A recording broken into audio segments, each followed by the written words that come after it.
The kingdom of God and first century Talmudic Judaism were incompatible. The Jewish leadership of Jesus' day and their followers did not know God. Now, these are not my words. Those are the words of Jesus. Jesus, in the last few weeks prior to the crucifixion, began to explain explicitly what was in his immediate future and in the immediate future of his disciples. He was hated by the Jewish leaders and was going to be crucified. But his followers were going to be hated and persecuted by them as well. We pick up Jesus' comments in John chapter 15, beginning at verse 18. If the world hates you, you know that it has hated me before it hated you. If you were of the world would love its own. But because you are not of the world, but I chose you out of the world, because of this, the world hates you. Now remember the word that I said to you, a slave is not greater than his master.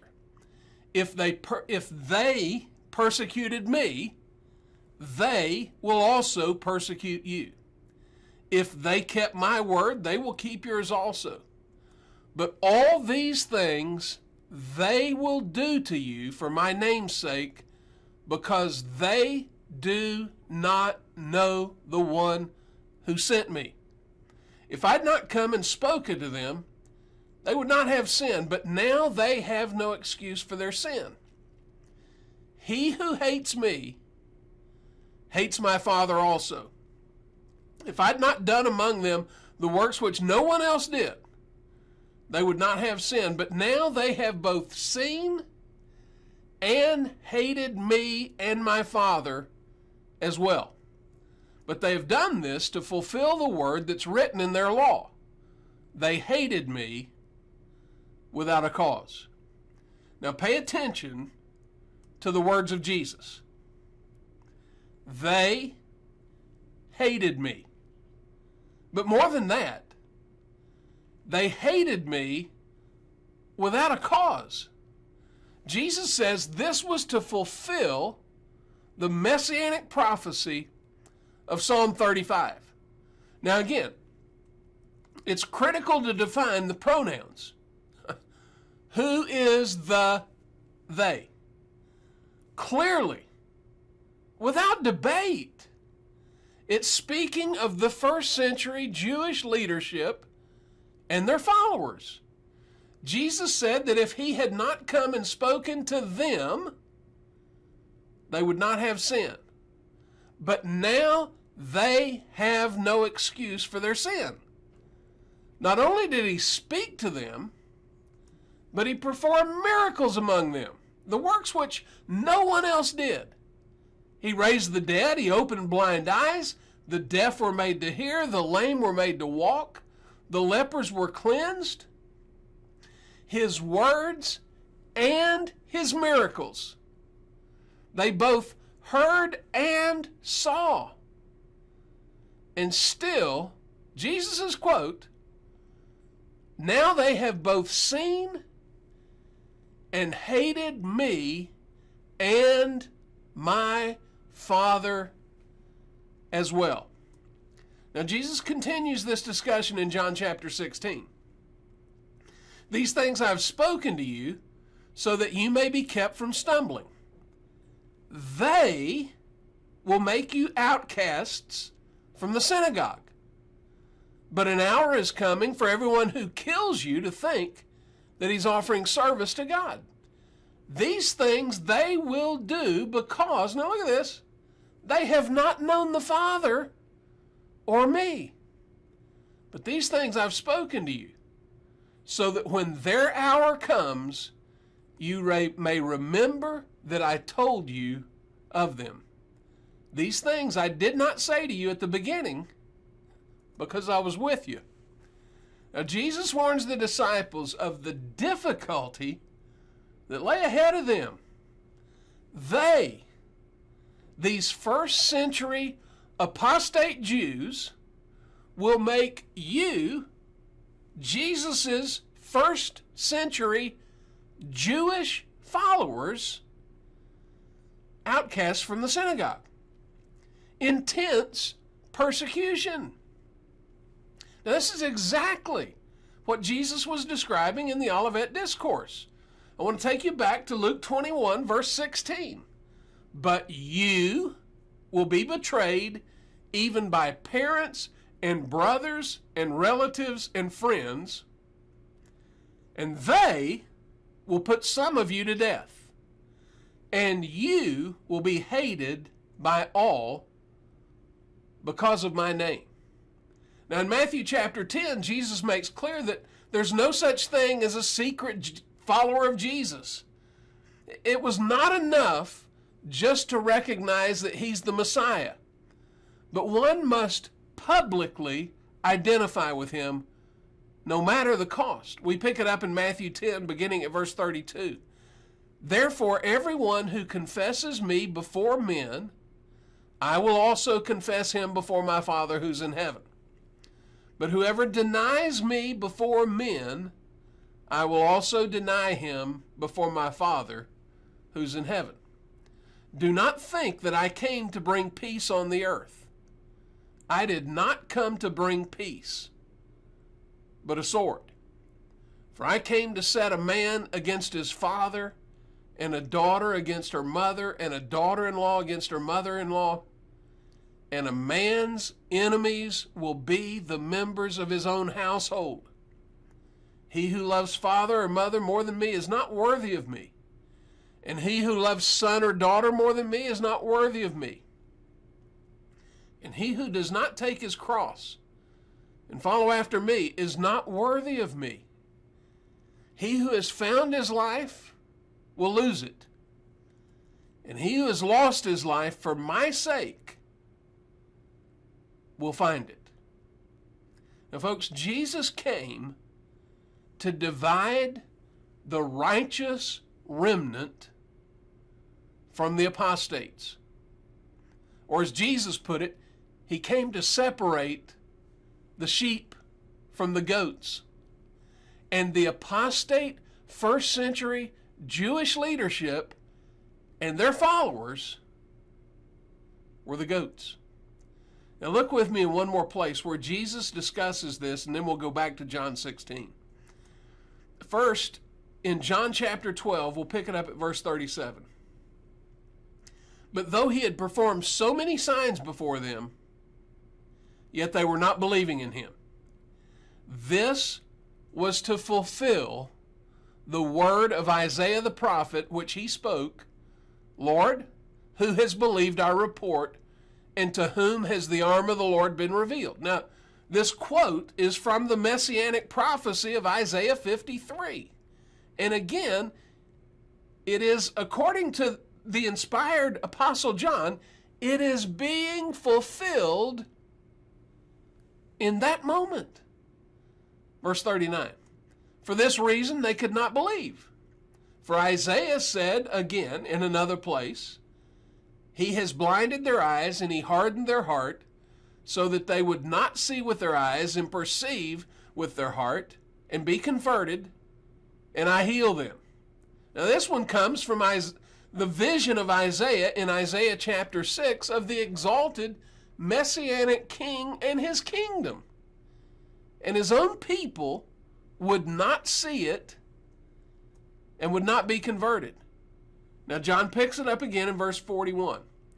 These things Isaiah said because he, Isaiah, saw his glory. Isaiah saw the king lifted up, glorified, magnified, seated on his throne, and his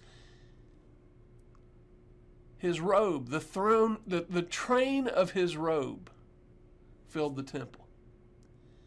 And he, Isaiah, spoke of Jesus. Now verse 42.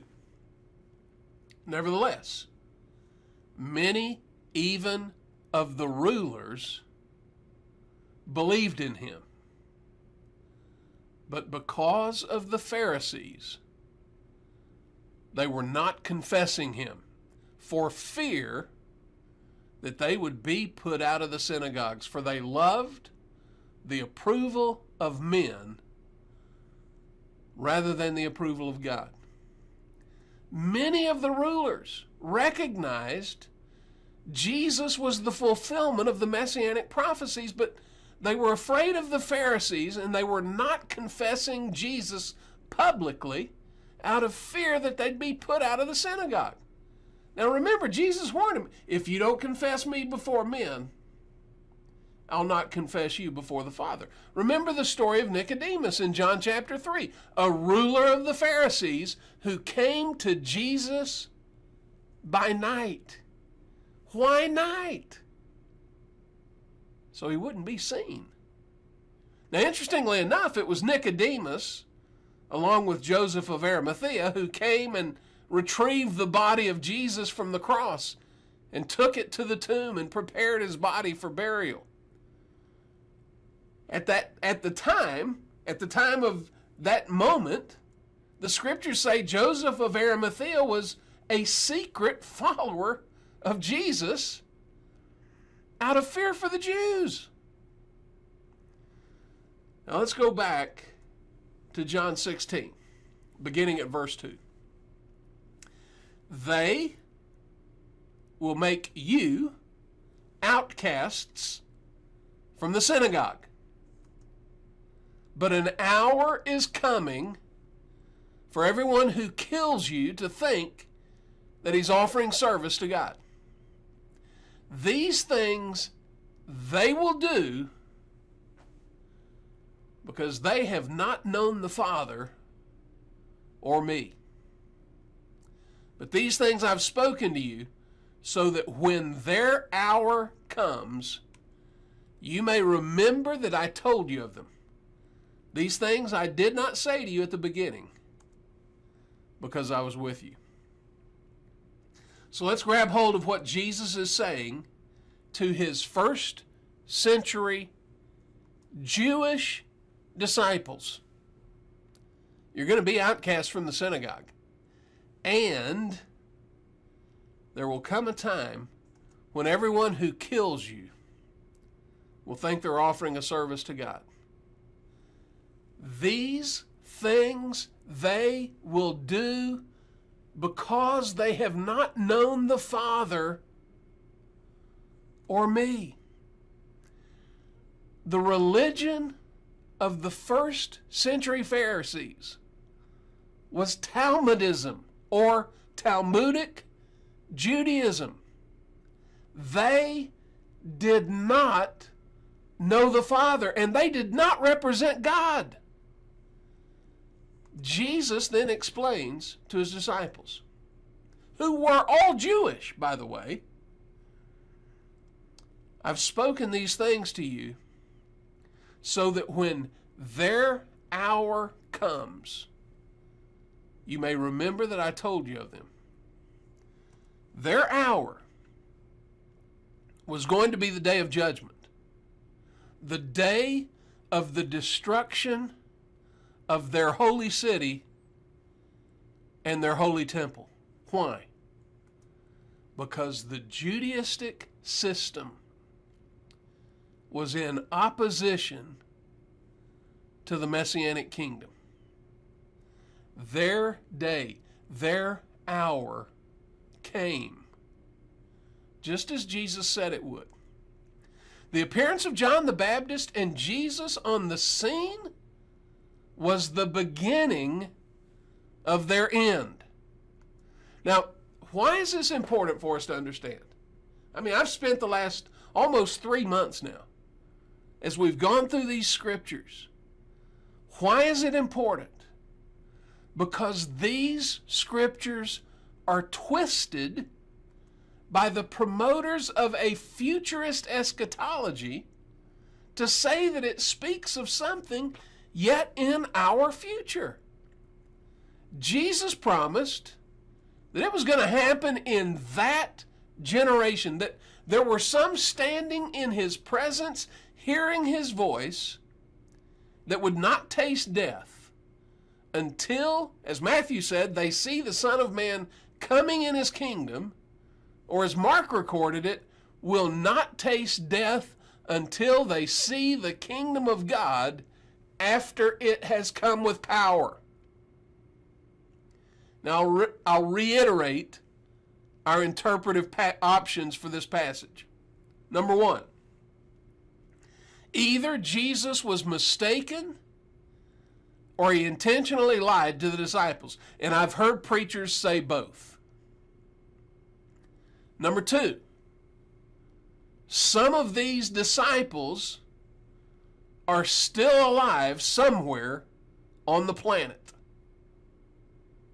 Or number three, he came just as he said he would, and they saw it. Now, I don't know about you, but I am choosing option number three. Well, I hope it spurs you to wrestle with the scriptures. I hope it causes you to think about why you believe what you've always believed. And I hope you'll be with me again right here tomorrow morning as we continue our study of the kingdom. Why not click on the subscribe button on the lower right corner of your screen, and you'll be notified in YouTube whenever a new video gets posted. And if you're watching on Facebook, consider sharing this on your wall and invite your friends to watch it. And also, if you haven't seen all of these videos, I'm going to tell you, you need to go back and watch from the beginning, because each day builds on the previous, and each week builds on the previous week. So go back and watch. And they're there on YouTube, and you can go back and watch and watch and watch over and over and over again. Hey, I hope you go out and make today a great day.